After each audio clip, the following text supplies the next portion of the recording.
पहाड़ों के बीच छुपी हुई एक वादी थी जहां वक्त जैसे रुक गया हो। वहां का आसमान हमेशा धुंधला सा रहता, हवा में बासीपन की बू बसी हुई थी और दूर कहीं से परिंदों की आवाज भी सुनाई नहीं देती थी। लोग उस वादी के करीब से गुजरते तो उनके बदन पर सर्द लहर दौड़ जाती।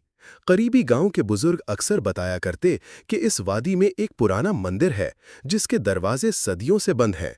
कोई नहीं जानता कि इसके अंदर क्या है, मगर ये जरूर कहा जाता था कि जब कभी मंदिर के करीब कोई रात बसर करे तो उसे अजीब सरगोशियां सुनाई देती हैं, जैसे दीवारों के पीछे कोई जिंदा हो और किसी भूली बिसरी जबान में पुकार रहा हो। यही सरगोशियां गांव के लोगों को खौफजदा रखती थीं और कोई भी उस मंदिर के करीब जाने की हिम्मत नहीं करता था। लेकिन इंसान की फितरत है कि वो राजों की तरफ खिंचता है। एक नौजवान जैद, जो गांव का रिहायशी था, अक्सर इन कहानियों को सुनता और उसके दिल में तजस्सुस जाग उठता। उसकी आंखों में ख्वाब थे कि वो कोई ऐसा काम करे जिसका जिक्र बरसों तक रहे। मंदिर के राज को खोलने की ख्वाहिश उसके दिल में एक जलती हुई आग की तरह थी। एक रात जब पूरा गांव सो रहा था, जैद ने खामोशी से अपना छोटा सा बैग उठाया। उसमें चिराग, पानी और चंद जरूरी सामान रखे और पहाड़ी रास्ते पर चल पड़ा। चांदनी धुंध के पीछे छुपी हुई थी, इसलिए रास्ता धुंधला सा नजर आ रहा था। हर कदम पर उसे लगता जैसे जमीन उसके नीचे से खिसक रही हो। लेकिन वो जानता था कि आज अगर वो वापस लौट गया तो सारी जिंदगी पछतावा रहेगा। जब वो वादी के दहाने पर पहुंचा तो हवा अचानक ठंडी हो गई। ऐसा लगा जैसे किसी ने बर्फ इसके चेहरे पर फेंक दी हो। जैद ने अपनी सांसों को काबू में किया और आगे बढ़ा। जैसे जैसे वो मंदिर के करीब आता गया, एक अजीब सी घड़घड़ाहट इसके कानों में पड़ी। ये आवाज जमीन के अंदर से आती महसूस हो रही थी। मंदिर सामने था, पत्थरों से तराशा गया, दीवारों पर अजीबो-गरीब निशानात बने हुए। और सबसे हैरानकन बात यह थी कि दरवाजे पर कोई जंग नहीं लगा था। सदियों पुरानी इमारत थी, मगर दरवाजे ऐसे लगते थे जैसे कल ही तराशे गए हों। जैद ने हाथ बढ़ाकर दरवाजे को छुआ तो इसके पूरे जिस्म में झटका सा लगा, जैसे बिजली दौड़ गई हो। वो पीछे हटा, मगर अगले लम्हे ही हौसला जमा करके जोर से धक्का दिया। दरवाजे चरचराते हुए खुल गए और अंदर अंधेरा था, ऐसा अंधेरा जिसमें चिराग की रोशनी भी निगल ली जाती है। जैद ने चिराग जलाया और अंदर कदम रखा। जैसे ही वो अंदर गया, हवा में एक सड़ांध भरी खुशबू थी, पुरानी और बोसीदा चीजों की। दीवारों पर अजीब तस्वीरें बनी हुई थीं।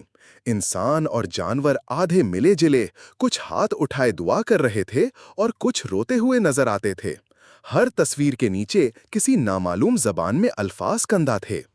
जैद को वो जबान बिल्कुल समझ नहीं आती थी, लेकिन जैसे ही इसने तस्वीरों को गौर से देखा, उसे यूं महसूस हुआ जैसे वो अल्फाज खुद बखुद इसके दिमाग में उतर रहे हों।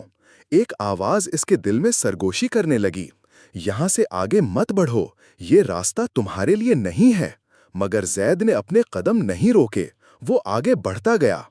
हर कदम के साथ उसके चिराग की रोशनी लरजने लगती, जैसे अंधेरा खुद जिंदा हो और रोशनी को निगलने की कोशिश कर रहा हो।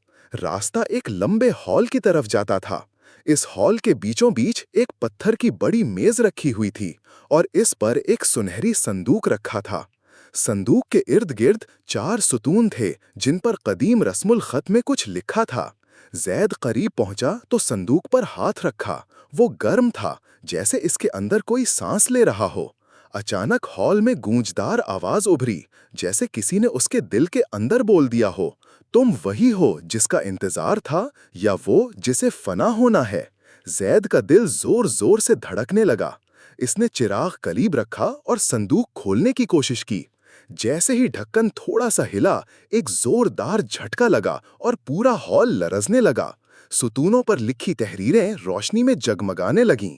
इस रोशनी ने हॉल को भर दिया और अचानक जैद के सामने एक साया उभर आया, लंबा, सियाह और आंखें साया शोलों की उससे तरह बोला, दहकती हुई। ये जगह इंसानों के लिए नहीं है। तुमने जो दरवाजा खोला है वो कभी बंद नहीं होगा। अब या तो तुम सच्चाई के वारिस बनोगे या फिर इस राज के साथ जिंदा दफन हो जाओगे।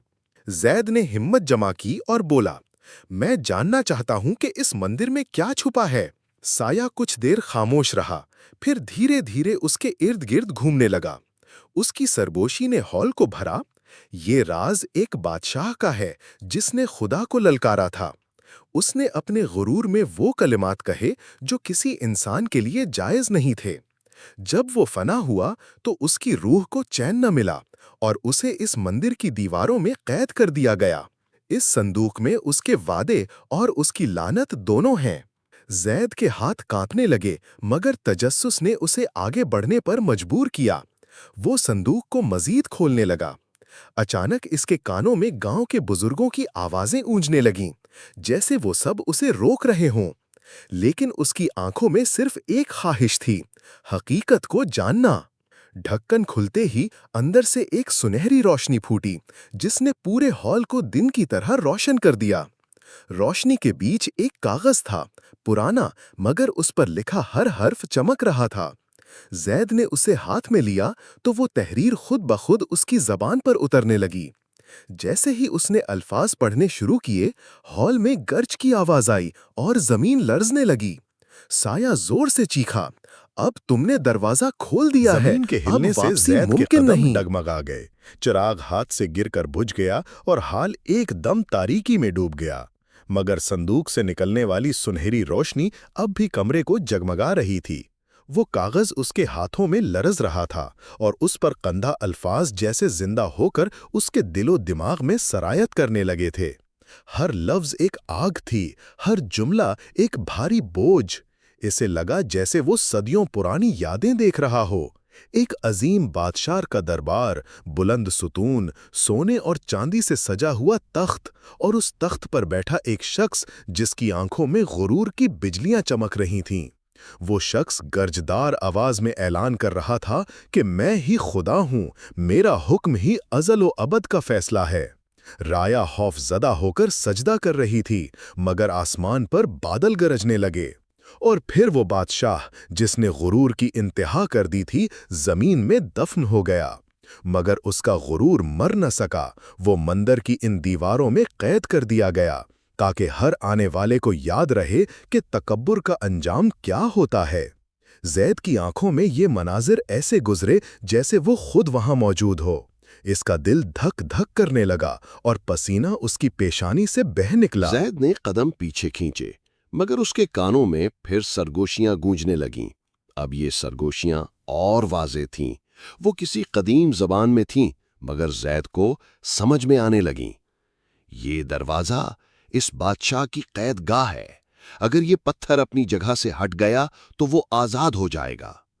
जैद ने पत्थर को देखा और उसका दिल दो हिस्सों में बट गया। एक तरफ खौफ था कि अगर वो उसे वापस रख दे तो शायद वो बच जाए, लेकिन राज हमेशा के लिए छुप जाएगा। दूसरी तरफ तजस्सुस था कि अगर वो दरवाजे के पार देखे तो शायद वो कुछ ऐसा जान ले जो दुनिया ने कभी ना जाना हो। वो लम्हा फैसला का था। जैद ने हिम्मत बांधी और दरवाजे के करीब बढ़ गया। जैसे ही उसने कदम अंदर रखा, उसे लगा जैसे वो किसी और दुनिया में आ गया हो। वहां वक्त और जगह का कोई वजूद नहीं था। आसमान स्याह था, मगर उस पर सितारे नहीं थे। जमीन पत्थरों से भरी हुई और हवा में जलते गोश्त की बदबू। दूर एक तख्त नजर आ रहा था और उस पर वही बादशाह बैठा हुआ था जिसे जैद ने अपने ख्वाब नुमा मनाजिर में देखा था। मगर अब वो बादशाह इंसान नहीं लगता था। उसका जिस्म आधा हड्डियों और आधा गोश्त से बना हुआ था। आंखें आग की मानिंद दहकती थीं और उसके होंठों से जहर टपक रहा था। जैसे ही उसने जैद को देखा, उसकी हंसी वादी में गूंज गई। तो आखिरकार मेरी कैद टूट गई। जैद के कदम कांप गए, मगर उसने खुद को संभाला और कहा, मैं यहां सच जानने आया हूं, तुम्हारे गुरूर और अंजाम को देखने आया हूं। बादशाह की आंखों में शोले और भड़क उठे। सच सच ये है कि ताकत सब कुछ है। मैंने खुदा को ललकारा और अगरचे मुझे कैद किया गया, मेरी रूह फना ना हो सकी। अब तुम मेरे जरिए आजाद कर दिए गए हो। तुम वो दरवाजा हो जिससे मैं वापस दुनिया में जाऊंगा। उसकी आवाज में ऐसा जादू था कि जैद के दिल में खौफ के साथ साथ एक अजीब सा नशा भी भरने लगा। लम्हा भर के लिए उसे लगा कि वाकई ये बादशाह सच्चा है, ताकत ही सब कुछ है। मगर फिर उसे अपने गांव की याद आई, अपनी माँ का चेहरा, अपने लोगों के खौफजदा चेहरे। उसने दिल मजबूत किया और बोला, ताकत गुरूर में नहीं, कुर्बानी में है। बादशाह गुस्से से धाड़ा और उसके हाथ से एक शोला निकला जो जैद की तरफ लपका। जैद में कामते हुए वही सुर्ख पत्थर आगे किया। जैसे ही शोला पत्थर से टकराया, जलजला आया और बादशाह की चीख गूंजी, नहीं, ये पत्थर मेरी जंजीर है। उसका जिस्म टूटने लगा, गोश्त और हड्डियां रेजा रेजा होकर जमीन पर गिरने लगीं। वादी की फिजा हिलने लगी, आसमान पर पहली बार बिजली चमकी और अंधेरा चाक हो गया। जैद ने आंखें जोर से बंद कर लीं। जब उसने दोबारा आंखें खोलीं तो वो वापस उसी हाल में था। संदूक बंद पड़ा था और सब कुछ जैसे कभी हुआ ही ना हो। मगर उसके हाथ में वो सुर्ख पत्थर अब भी था और उस पर जमी हरारत उसके दिल को जला रही थी। उसने सोचा कि ये राज अगर गांव में पहुंचा तो सब बर्बाद हो जाएंगे, इसलिए वो पत्थर लेकर मंदिर से बाहर निकला। जैसे ही उसने बाहर कदम रखा, उसे लगा जैसे वादी की हवा हल्की हो गई हो, परिंदों की आवाजें वापस आने लगीं और रोशनी छा गई। गांव के लोग जब उसे वापस देखने आए तो हैरान रह गए। उनकी आंखों में खौफ कम और उम्मीद ज्यादा थी। मगर जैद के दिल में ये बोझ बाकी रहा कि उसने जो देखा वो सच था या वहम, और क्या वाकई बादशाह फना हो गया या कहीं वो दोबारा लौटने का रास्ता ढूंढ रहा है। जैद ने फैसला किया कि वो इस पत्थर को जमीन की सबसे गहरी जगह दफन करेगा, जहां ना रोशनी पहुंच सके ना इंसान। मगर हर रात जब वो आंखें बंद करता, उसे वही बादशाह ख्वाब में नजर आता, आग भरी आंखों के साथ कहता, मैं खत्म नहीं हुआ, मैं तुम्हारे अंदर जिंदा हूं।